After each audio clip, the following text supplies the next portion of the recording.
श्री हरि विष्णु के 24 अवतारों में से श्री कृष्ण को 22वां और 10 अवतारों के क्रम में 8वां अवतार कहा गया है।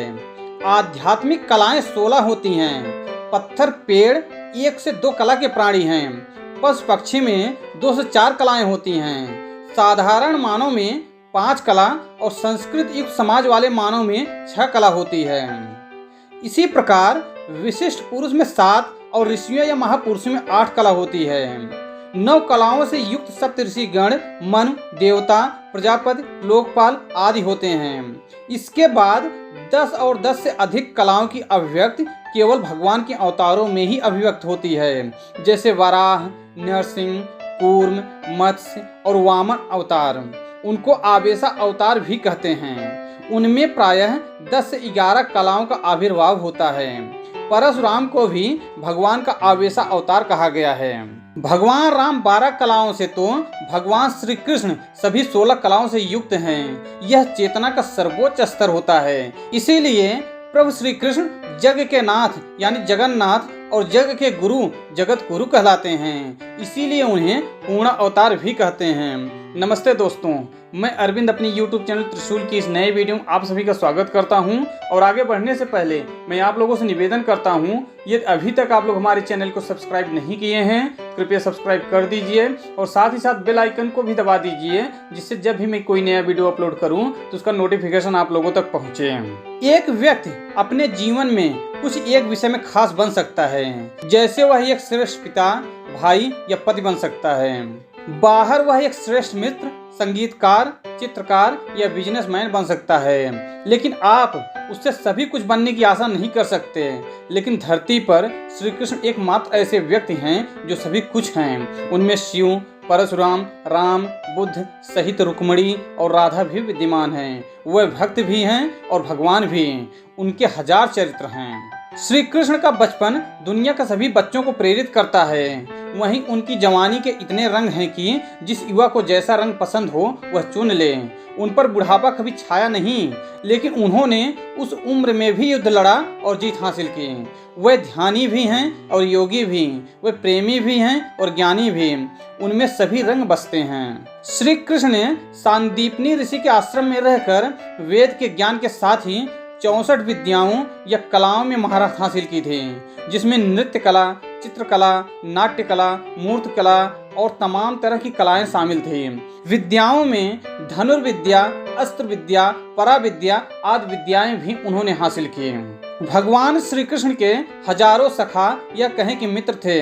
श्री कृष्ण के सखा सुदामा, श्रीदामा, मधुमंगल, सुबाहु, सुबल, भद्र, सुभद्र, मणिभद्र, भोज, तोक कृष्ण, बरूथप, मधुकंड, विशाल, रसाल, मकरंद, सदानंद, चंद्रहास, बकुल, शारद, बुद्ध प्रकाश, अर्जुन आदि थे।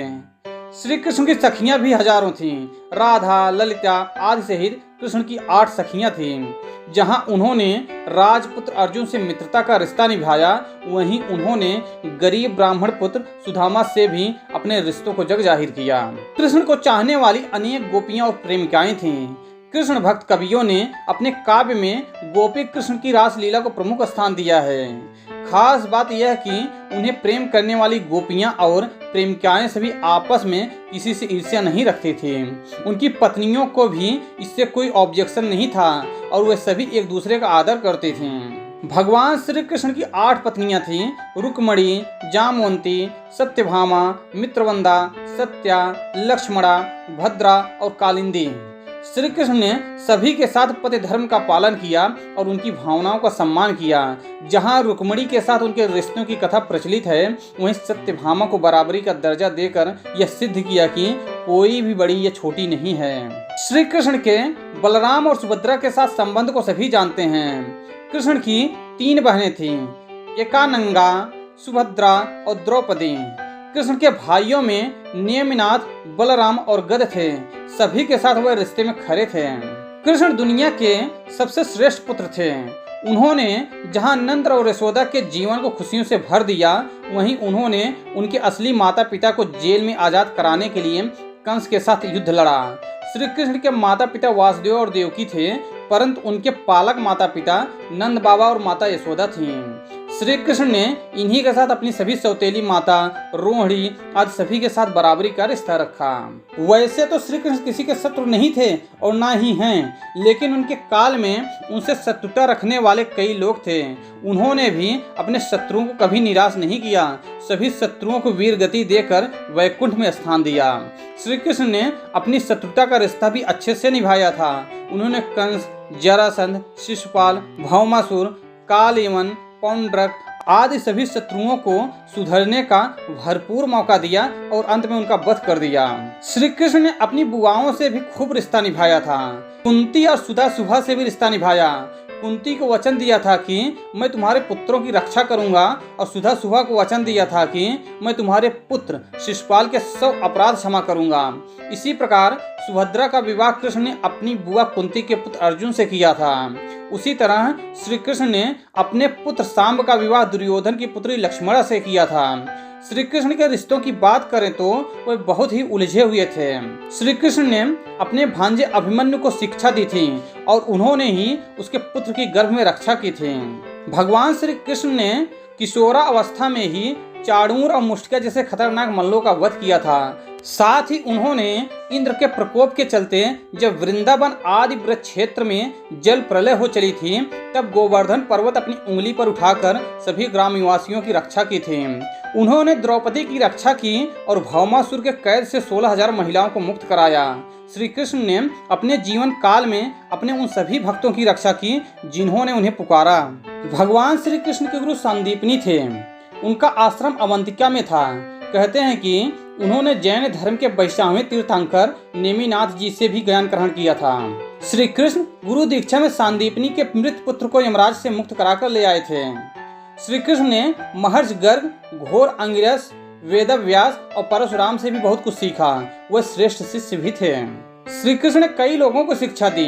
उनमें से 5 पांडव और उद्धव का नाम प्रमुखता से लिया जाता है। उन्होंने द्रौपदी, राधा और कई गोपियाओं को भी गुरु बनकर भक्ति मार्ग की शिक्षा दी थी।